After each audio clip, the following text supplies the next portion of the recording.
Rabi ibn Əleyhisəmə dedilər, bəlkə nəfsinə ibadətdə biraz istirahət verəsən, yazıqdır.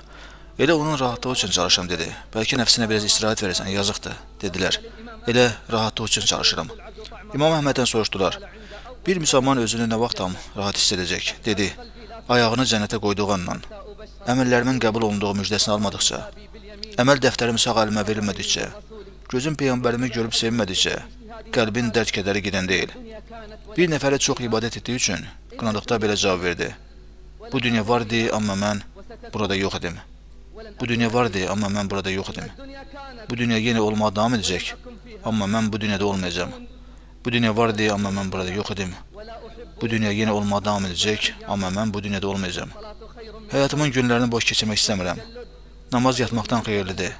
Möhkəm və səbirli olmaq, laqeyd və hissiz olmaqdan daha yaxşıdır. Ölüm zillətdən yaxşıdır. Ayağın torpaqda qalsın, amma arzuların ulduzlara qədər yüksəlsin. Çünki abır həyatını itirmək, gözəl görünüş itirməkdən daha pisdir. Çünki abır həyatını itirmək, gözəl görünüş itirməkdən daha pisdir.